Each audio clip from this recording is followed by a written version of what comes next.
Hello Karnadu ಎಲ್ರಿಗೂ ಸ್ವಾಗತ ಸುಸ್ವಾಗತ ಅಂತ ಹೇಳಿ ನನ್ನ ಇವತ್ತಿನ ಬ್ಲಾಗ್ನ ಸ್ಟಾರ್ಟ್ ಮಾಡ್ತಾ ಇದ್ದೀನಿ. ಬೆಳಿಗ್ಗೆ ಬೇಗ ಎದ್ದು ರೆಡಿಯಾಗಿ ಲಚ್ಚಿ ಒಳಗಡೆ ಕೂತ್ಕೊಂಡು ರಾಯರ್ಗೂ ನಮಸ್ಕಾರ ಮಾಡಿ ಪ್ರತಿದಿನಂತೆ ಲಾಗಿನ್ಗೆ ಹೊರಟೆ. ಫಸ್ಟ್ ಲಾಗಿನ್ ಪಿಕಪ್ ಮಾಡಿಕೊಂಡು ಆಫೀಸ್ ಹತ್ರ ಬಂದೆ. ಲಾಗಿನ್ನ ಮಾಡಿ ನೆಕ್ಸ್ಟು ಒಂದು ಪಿಕಪ್ಗೆ ಹೋಗಬೇಕಾಗಿತ್ತು, ಸ್ವಲ್ಪ ಲಾಂಗ್ ಇತ್ತು. ಅಲ್ಲಿಂದನೇ ಹೊರಟೆ. ಅಲ್ಲಿಂದ ಹೊರಟಿ ನೆಕ್ಸ್ಟ್ ಬ್ರೇಕ್ಫಾಸ್ಟ್ ಮಾಡೋಣ ಅಂತ ನಿಲ್ಲಿಸಿದೆ. ಬ್ರೇಕ್ಫಾಸ್ಟ್ ಮಾಡ್ಬೇಕಾದ್ರೆ ನಮ್ಗೆ ಯಾರು ಸಿಕ್ಕಿದ್ರು ಗೊತ್ತಾ? ನಮ್ಮ ಬಾಸ್ ನೋಡಿದ ತಕ್ಷಣ ಫುಲ್ ಖುಷಿ. ಅಲ್ಲಿ ಬ್ರೇಕ್ಫಾಸ್ಟ್ ಮಾಡಿ ಒಂದು ಟೀ ಕುಡಿದು ನಮ್ಮ ಗಾಡಿನ ಹಾಗೆ ನೋಡ್ಕೊಂಡು ಅಲ್ಲಿಂದ ನೆಕ್ಸ್ಟ್ ಲಾಗಿನ್ ಕಡೆ ಹೊರಟೆ. ಲಾಗಿನ್ ಕಡೆ ಹೊರಟಾಗ ಒಂದು T my dad is god is great ಅಂತಿತ್ತು. ತುಂಬ ಖುಷಿ ಆಯ್ತು ಅದು ನೋಡಿ. ಅಲ್ಲಿಂದ ಪೆಟ್ರೋಲ್ ಹಾಕ್ಸ್ಕೊಂಡು ನೆಕ್ಸ್ಟ್ ಆಫೀಸ್ ಕಡೆ ಬಂದೆ. ಆಫೀಸ್ ಕಡೆ ಬಂದು ಆನ್ ದ ವೇ ಬರ್ತಾ ಇರ್ಬೇಕಾದ್ರೆ ನಾಳೆ ಇಂಡಿಪೆಂಡೆನ್ಸ್ ಡೇ ಐತಲ್ವಾ, ಸೊ ನೋಡಿ ಈ ಡೆಲಿವರಿ ಬಾಯ್ ದೇಶ ಪ್ರೇಮ ನೋಡಿ ತುಂಬ ಖುಷಿ ಆಯಿತು. ಅಲ್ಲಿಂದ ಆಫೀಸ್ ಕಡೆ ಬಂದು ಲಾಗಿನ್ ಮಾಡಿ ನೆಕ್ಸ್ಟ್ ಮನೆ ಕಡೆ ಹೋಗೋಣ ಅಂತ ಹೊರಟೆ. ಆ್ಯಕ್ಚುಲಿ ಇವತ್ತು ಊರಿಗೆ ಹೋಗಬೇಕಾಗಿತ್ತು. ನಾಳೆ ನನ್ನ ತಂಗಿ ಮದುವೆ ಇದೆ, ನಾಳೆ ಅಂದರೆ ನೆಕ್ಸ್ಟ್ ಸಂಡೇ.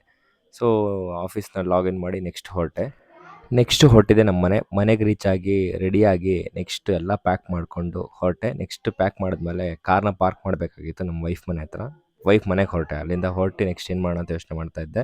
ನಮ್ಮ metro yellow line first time ಹೋಗ್ತಾಯಿದ್ದೀನಿ, ಸೊ ಎಕ್ಸೈಟೆಡ್ ಯೆಲ್ಲೋ ಲೈನಲ್ಲಿ ಹೇಗಿರುತ್ತೆ ಅಂತ. ಎಲ್ಲ ಮೆಟ್ರೋಲು ಸೇಮ್ ಅಂತ ಗೊತ್ತು, ಬಟ್ ಏನೋ ಯೆಲ್ಲೋ ಲೈನು ಹೊಸದಾಗಿ ಓಪನ್ ಆಗಿದೆಯಲ್ಲ, ತುಂಬ ಎಕ್ಸೈಟ್ ಇತ್ತು. ಬಟ್ ಅಲ್ಲಿ ಹೋಗಿ ವೆಯ್ಟ್ ಮಾಡೋಕ್ಕೆ ಇನ್ನೂ 25 ನಿಮಿಷ ಇತ್ತು ಮೆಟ್ರೋ ಬರೋಕ್ಕೆ.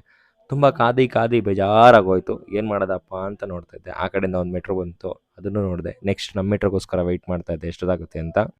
ವೆಯ್ಟ್ ಮಾಡಿ ತುಂಬ ಹೊತ್ತಾದಮೇಲೆ ಫೈನಲಿ ನಮ್ಮ ಮೆಟ್ರೋ ಬರೋಕ್ಕೆ ಇನ್ನು 2 ಮಿನಿಟ್ಸ್ ಇತ್ತು. ವೆಯ್ಟ್ ಮಾಡಿ ನೆಕ್ಸ್ಟ್ ಮೆಟ್ರೋ ಕಾಯ್ತಾ ಇದ್ದೆ. ಸೊ ಮೆಟ್ರೋ ಬಂತು. ಗುರು, ನಾನು ಎಕ್ಸ್ಪೆಕ್ಟೇಷನೇ ಮಾಡಿರಲಿಲ್ಲ ಗುರು, ಈ ರೇಂಜಿಗೆ ರಶ್ ಇರುತ್ತೆ ಅಂತ. ಅಲ್ಲಿಂದ ನೆಕ್ಸ್ಟ್ ರೀಚ್ ಆಗಿದ್ದೆ ಆರ್ ವಿ ಕಾಲೇಜಲ್ಲಿ ಇಳಿತೀನಿ. ನೋಡು ಗುರು ಜನನ, ಯಪ್ಪ ಸಾಕಾಗೋಯ್ತು ಗುರು. ಲಾಂಗ್ ವೀಕೆಂಡು, 3 ದಿವಸ ರಜೆ ಇದೆ ಅಂತ ಎಲ್ಲ ಊರಿಗೆ ಹೊರಟ್ಬಿಟ್ಟಿದ್ದಾರೆ.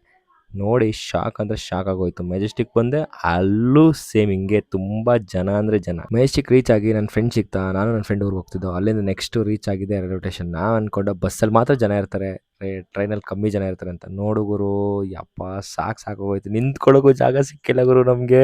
ಹೆಂಗೋ ಮಾಡಿ ಚನ್ನರಾಯಪಟ್ಟಣ ರೀಚ್ ಆಗಿ ನೆಕ್ಸ್ಟ್ ನಮ್ಮೂರು ಹೊಳೆನರಸೀಪುರಕ್ಕೆ ಬಂದು, ಹೊಳೆನರಸೀಪುರ ರೀಚ್ ಆಗಿ ನಮ್ಮ ಫ್ರೆಂಡ್ ಮನೆ ಉಳ್ಕೊಳ್ಳೋ ಪ್ಲ್ಯಾನ್ ಮಾಡಿದೆ.